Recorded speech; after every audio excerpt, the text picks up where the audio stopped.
Um, I'm John Price and you're Edward Price, but we're not really related, are we? Not that we know, John. Who knows? Maybe somewhere in the depths of history, but no, not to my knowledge. Certainly through music, though.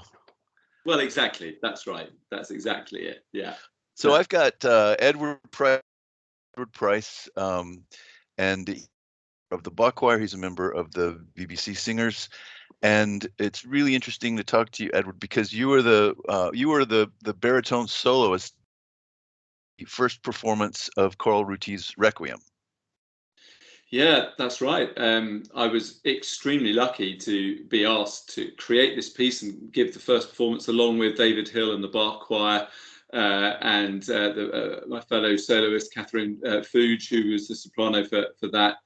And yeah, it was a really exciting moment. Growing up, knowing the requiems of all these great figures, Fauré and de Rufflet, particularly for you and your choir in Paris, and to have a new requiem to get to grips with, which kind of was taking its inspiration perhaps from some of those, but then going off in its own very personal direction, was very exciting and really enjoyable to do that, to create something from scratch and deliver it out there to the listening public. And you, having worked with David Hill, I think it was David Hill who actually approached Choral Rutti to ask him about writing this piece. Yeah, I think that's correct. Yeah, David Hill and the Bach Choir, they wanted a new requiem, and so this was something that David got going. And I knew David because my sort of full-time job is, as you said, a member of the BBC Singers, and David Hill was our chief conductor as well as being the chief conductor of the Bach Choir. So he knew me, he knew what my sort of vocal qualities were, and very kindly thought that I would be able to bring to life this score and would have the right qualities for what was looked for in this piece. What was it like putting it all together for the first time ever? Oh, well, it was great. I mean, I'm really lucky. I do a lot of getting to grips with new music as part of my role in the BBC Singers, and the best part of that, as it was with this, is actually getting to work with the composer themselves, because you really get a fantastic insight into what is trying to be created. Of course, when we're doing pieces from history, yes, of course, you've got documentation and you've got letters and all sorts of other stuff like that. But to be able to ask something directly to the composer is such a brilliant way of being creative and collaborative. And I found that incredibly helpful when getting to know this piece, because Carl had very strong views about the sort of sound world that he wanted. And the sort of the variety of that through the piece as well, because it's a journey, it's a spiritual, it's an emotional journey through the piece, and you needed to be able to reflect that in your singing, and for everybody to do that in the performance. So to have that sort of close collaboration with him was just so kind of energizing and helped you really understand what the work was all about. Well, it's easy for me because I have your recording. I have the recording of when you did it, so I kind of know what we're going for. But from what you recall, was it easy for him, or was it frustrating for him to get the sound that he wanted? Because it's really quite a unique sound with the two different choirs and the people positioned in different places. Yeah, I think there were some challenges, and I think, as with anything, some of the challenges can be where you're performing it. So the first performance was in Winchester Cathedral, which is a wonderful medieval building, but because of that, provides certain challenges. The acoustics are lovely, but can make it very difficult to get things together when you've got lots of different forces, and particularly because, as you will know, and you're discovering in this brilliant piece, that there's a certain amount of choreography involved as well, and so being able to combine all of that and make it work in the space, particularly because when we finally got to do that performance, we only had the afternoon in the cathedral. We'd rehearsed in somewhere close by and in London beforehand, but on the day you had 3 hours in the afternoon and trying to make the space work. So in some ways it was brilliant having the ears of the composer there to be able to help with that, because of course David Hill was having to focus on just conducting it, and I was moving about, and the soprano was you know what I mean. So actually to have that sort of completing the circle, as it were, in the moment, I think was really important and helped us understand it. Well, amazing.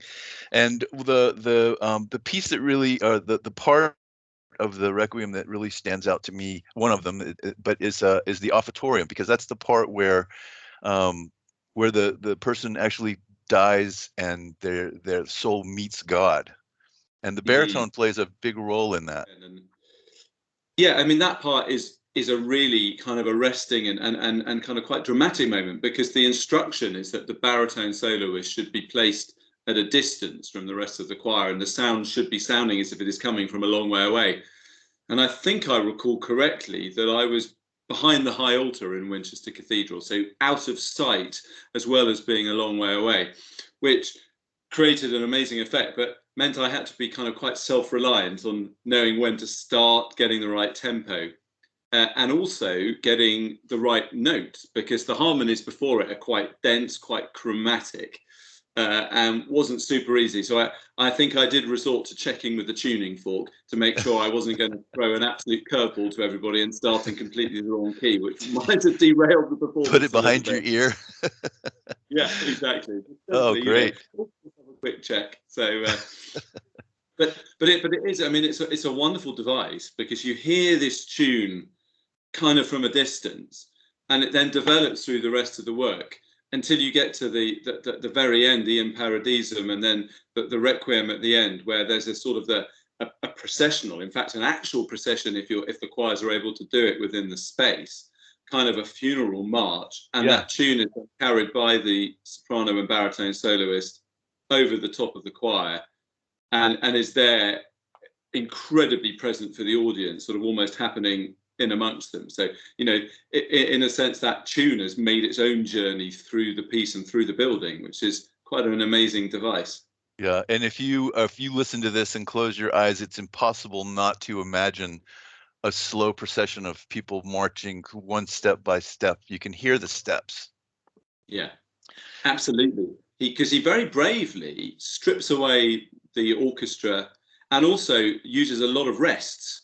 I imagine, that's probably quite a challenge for choirs, particularly if you're on the move, to be able to feel that silence and be brave in that silence. But, silence in music is so important. We underestimate it often, actually, because it's where so much of the emotion and the power can be held in that moment, the audience waiting to see what the next sound is going to be. It's unbelievably powerful. I agree. It must have been quite an experience for basically to perform this for the first time ever. What were the reactions from the critics? What were the reactions from your friends and from your family?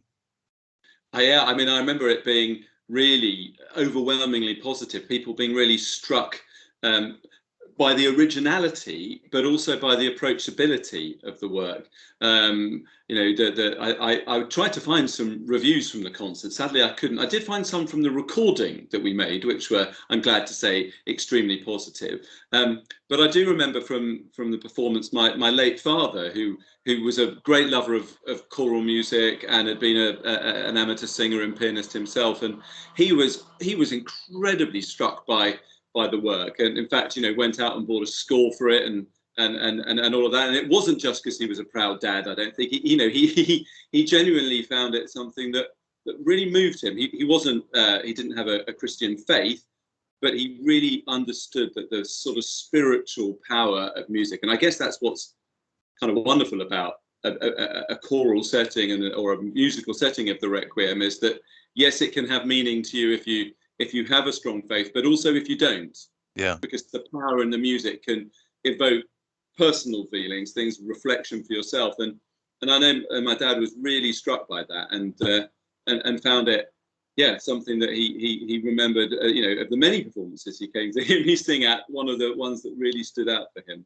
Yeah, I think I might be a little bit like your dad, because some of the most emotional responses of my life have been to music, have been music invoked, and I think this piece is an example of something that really stirs the soul. Yeah, oh, well, I think so, and I think, because I think really interesting, and we talk about contemporary music sometimes, and can have a bit of a bad reputation in that, you know, sometimes that evokes feelings of in people, or responses of some, so difficult to get to grips with, remote, somehow not very opening Accessible. and arresting to people. Yeah. Not accessible. Sorry, John. It's people think it's contemporary music is not always accessible, not very accessible. No, that's that absolutely. They feel that it's, yeah, exactly. It's somehow difficult and not easy to get to grips with. Whereas contemporary music is any music that's written now, and this is an example of contemporary music that's saying something new and moving, but in a way that has enough familiarity to it, but then not too much. You know, I was reflecting. I know that Rutti took the instrumentation of the Fauré Requiem as a starting point for this, and of course the Fauré is an extraordinarily wonderful piece. But because it's familiar, we can have a few sort of preconceptions, perhaps, however much we try when you hear a performance. But the wonderful thing about hearing a new piece is you have none of those. That encounter for the first time of something new has such incredible openness and power for anybody, because you know you're getting this encounter with something that's being created and that you are getting to grips with for the first time, and I think that can be a time when you really do have a powerful response to a piece of music. Yeah, I remember our instructions as a choir. Zach, our choral director for the Paris Choral Society, just before Christmas, we were going to start working on it in the new year. And he said, I want you to listen to it without your score in front of you, just listen to it. And I did, and I've listened to it over and over and over again. I listened to it in the gym, actually, with it's weird, but I Yeah. love it. It's going to be so much fun. I was just looking at different versions. Came across a Naxos. You're familiar with Naxos, the record label? Yes. They Yeah. they're yeah, probably one of the biggest classical music providers, and they had put together a compilation of various classical music called Music for the Zombie Apocalypse, and this is on it. Amazing. Amazing. That. Well, there we go. I mean, what more can you say? I mean, let's hope we never have to find out whether it's actually appropriate music. But hey, why not? But you know, but there's the great thing, right? If that is where this music takes you, where that feeds a kind of a picture or a response, then amazing. Why not? You know, that music is there to be experienced and interpreted however you want as an individual. Yeah, it's wonderful.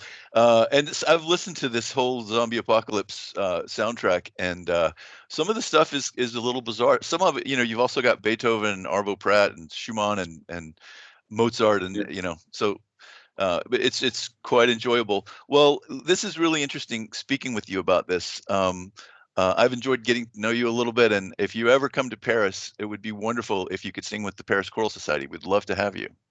Well, that would be amazing. I'd love to do that, and you know, hopefully one day I will make it over. And it's been a while. I used to have sung in Paris a few times with the BBC Singers, and in fact, our chief conductor these days is Parisian herself, Sophie Genin, Oh who yeah, runs the Matrice choir as well, and she's our chief conductor. So there's definite Paris connections there.